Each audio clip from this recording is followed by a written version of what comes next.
Now, I explained that in the ideals of the Enlightenment, nature was truth and did not depend. Truth depended on nature, it did not depend on the observer. These days, in postmodernity, we don't believe that generally. We tend to believe that each observer sees something different, and so what we say depends on who we are. And so the question of the classical avoidance of the first person becomes problematic. Now, I'll present you the orthodoxy that was certainly dominant up to about 15 years ago. Certainly when I was learning to write English and when I was translating professionally, I would do this, okay? I would avoid the first person. I would say, this study explores, or this investigates, or analyzes, or questions, okay? I know it's me writing it, but I hide the fact that I'm there, and I make the object into an active subject. The object becomes a doer of the verb. So this report illustrates, this dissertation explains, this chapter details, this section explores, all right? The thing becomes the doer, even though there's a person there. So that use of substantivization hides the subject, the human person. And that's classically what was done, and that's the easiest way to do it. Similarly here, the results show that. It's not me showing, the results speak for themselves. I just have to, put them there and they'll do all the work for me. No, you're hiding your subjectivity. Another thing you can do is classically, certainly when I was learning to write, the we would hide the individual. So in this study, we explore the nature of Jane Austen's coming to realization that, okay, we. Who's this we? I'm one person here. So it could be the royal we, like the Queen used to say, we, Victoria, Queen Victoria, we are not amused, would be the royal we.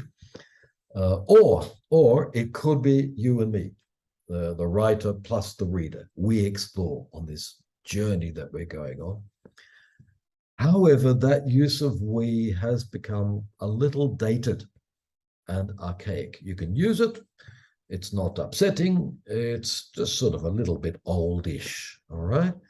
Anyway, you do what you can to get rid of the first person. As we have seen, we ask whether that we can be used throughout, all right? If you feel happy with that, use it. It's certainly done in Spanish, as we saw, the Spanish text.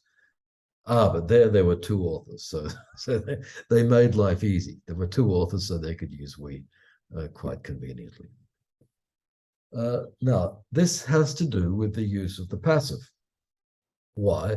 Because a passive structure automatically deletes the agent, the doer of the verb.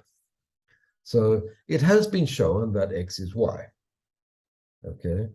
It has been shown that Jane Austen was aware. Okay. It has been shown, all right? Who showed? I don't have to say. I got rid of the subject. It's sort of objective truth there. The passive is a way of getting rid of subjectivity or hiding it. The results have been tested. Who tested? Doesn't matter. We're not going to tell you. Jane Austen has been regarded as one of the greatest writers. Okay. Who regarded? Tell us.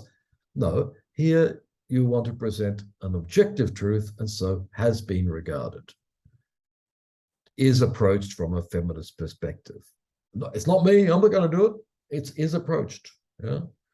Is widely seen as, same thing.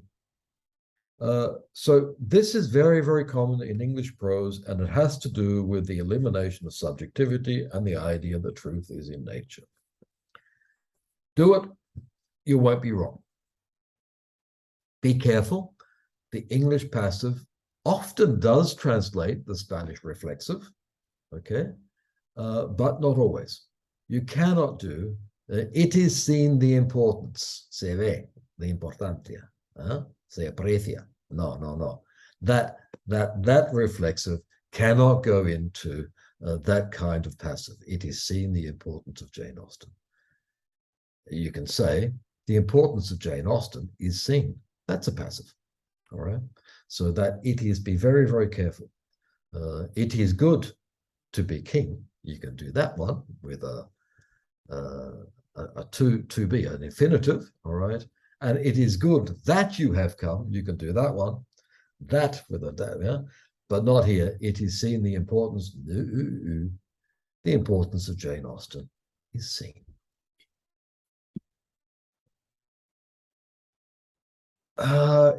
Okay, now this is where I get into trouble.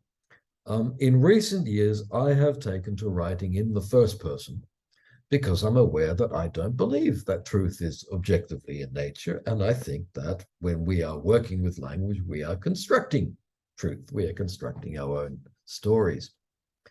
So when I write, do say at the beginning, I first became interested in whatever, when, and this thing happened to me. And I hope I tell a little story at the beginning to try to get the reader interested in why I'm interested in it, and perhaps we can get interested in this thing together. So I can do it.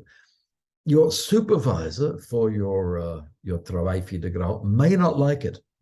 So ask them, okay? But I do this. These are actually from things that I'm writing a book. So this is from the book I'm writing. And I just got out this phrase. Let's think about this for a moment. I want to translate the Spanish sentence, me gustas. All right. It's honest. I'm saying let us, it's you and me together with the reader and me. And I want to do this and let's see what happens. All right. I'm happy with that. Others won't be, and you can do something a little more formal. Let us think about. See, that's not spoken. There's no contraction. Let us think about. And normally, academic prose will not have contractions. I must admit, this is, perhaps I'm going too far there. I might revise it and get rid of that. Let us think about this for a moment. If one is to translate the Spanish sentence, and I've made it one. Instead of the first person, I've gone to the third person. And that would be the reflexive. Si se tiene que traducir, whatever. Yeah? But if I were doing it formally, I might say this. Consider the possible translations of the Spanish sentence me gustas. Very simple to do. Okay. Now, here I'm not recommending. I'm saying I have written this. I'm happy with this one too. I'm not happy with that. Now I'm going to change that one, that contraction. And this would be a very, very normal way of solving that problem, getting rid of the first person. What does this do? The possible translations of it's substantivization. It's taking the verbal structure I want to translate and changing that verb into a substantive or a noun there. All right. So you have now, I hope, many ways of getting rid of the first person, but perhaps some reasons for considering why you might even want to use the first person.